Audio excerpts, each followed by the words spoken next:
harus selalu baik sangka kepada Allah, husnudzon kepada Allah Subhanahu wa taala. Jangan pernah sedikit pun. Assalamualaikum warahmatullahi wabarakatuh. Alhamdulillah wassalatu ala man istahaq amma ba'd. Indonesia dilanda duka. A'udzubillahi minasyaitonir rajim. Wala nabluwannakum bisyai'im minal khaufi wal jungi wa naqsim minal amwali wal anfusi was samarat wa basyiris sabirin. Wala nabluwannakum, dan sungguh bakal nguji sapa ingsun kum ing sira. Allah akan menguji kita semuanya. Bisyai'in ay qalilin, dengan sesuatu yang sangat sedikit. Minal khaufi, saking ketakutan. Kita diuji oleh Allah kekhawatiran musuh datang tiba-tiba, kekhawatiran corona yang terus melanda, memakan korbannya dan memakan banyak jiwa, setiap harinya bertambah. Minal khaufi, diuji dari ketakutan, di mana dagangnya mulai berkurang, ekonominya mulai ambruk, dan macam-macam kekhawatiran, khawatir anaknya di zaman corona ini tidak mendapatkan karakter yang terbaik. Susahnya anak diberi arahan. Ini bagian-bagian ujian dari Allah Subhanahu wa taala. Wal jumilan, dan uji kelawan kelaparan. Mungkin hakikatnya lapar adalah dari sisi makanan, lapar dari sisi kebutuhan. Hanya untuk memenuhi kebutuhan saja, seolah-olah hari ini sangat sulit, mencari duit pun sangat sulit. Ya, ini walju wa naqsim minal amwal, lan uji wa naqsin lan kekurangan, dikurangi minal amwali, saking piro-piro hartane. Dari mulai banjir yang menenggelamkan harta miliknya, dari banjir yang kemudian mematikan tanaman-tanaman padinya, dari banjir yang peternakannya juga imbas. Wa naqsim minal amwal, buahnya pun tidak maksimal, penghasilannya karena harus kerja bergantian dipotong 50%, atau mungkin ada yang di PHK. Ini semuanya ujian dari Allah. Wal anfusi, lan diuji dengan kekurangan soko jiwanya. Ada tetangganya yang mati, saudaranya yang mati karena penyakit corona, penyakit komplikasi, dan macam-macam. Ada gempa yang juga sebagian mengurangi daripada jiwanya, entah itu saudaranya ataupun orang tuanya ataupun anaknya. Wasamaroti, lan kekurangan soko buah-buahan, penghasilannya. Wabasyiris sabirin, wabasir lan gaweo kabar lan aweh kabaro gembira sapa sira Muhammad as-sabirina ing kang padha sabar-sabar. Surat Al-Baqarah ayat 155. Terkadang kita memang harus memunculkan sifat dominan kesabaran dan ikhlas ketika apa yang kita lakukan tidak sesuai dengan harapan.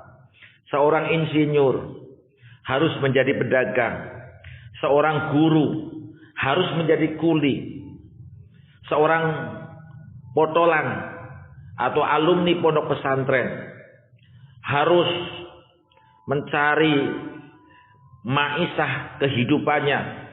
Mungkin ada yang menjadi sebagian kuli payah, ada yang menjadi bos kecil-kecilan. Hidup ini kadang-kadang apa yang kita lakukan tidak sesuai dengan harapan. Maka oleh sebab itu Al-Quran, Allah mengajari kepada kita untuk bersabar. Sebab dengan sabar ini bisa menenangkan jiwa. Kemudian bukan hanya sabar tapi ikhlas. Karena ikhlas itu juga bisa mendamaikan hati. Sabar dan ikhlas inilah yang mengajari kita agar kita bisa memahami semua itu adalah Allah Subhanahu wa taala yang menentukan. Kalaulah kita yang menentukan, barangkali tidak ada insinyur yang menjadi pedagang. Barangkali tidak ada anak pondok pesantren yang baru menikah kemudian menjadi pegawai bangunan di pondok-pondok indah dan pondok gede. Allah Subhanahu wa taala memberikan hal yang berbeda dengan apa yang kita pikirkan, karena Allah ingin menguji sampai di mana kesabaran kita dan keikhlasan kita atas takdir yang telah ditakdirkan oleh Allah Subhanahu wa taala. Menjadi sabar dan ikhlas adalah kunci sukses menjalani segala cobaan dari Allah Subhanahu wa taala yang diberikan kepada kita. Kenapa? Agar hati dan keyakinan kita tetap kuat dan bertahan. Beberapa hal yang perlu diperhatikan dalam melatih kesabaran dan keikhlasan. Yang pertama, kita harus percaya pada jaminan Allah Subhanahu wa taala. Kita diuji ini itu, ketahuilah Allah tidak akan membebani seseorang melainkan sesuai dengan kesanggupan. La yukallifullahu nafsan illa wus'aha.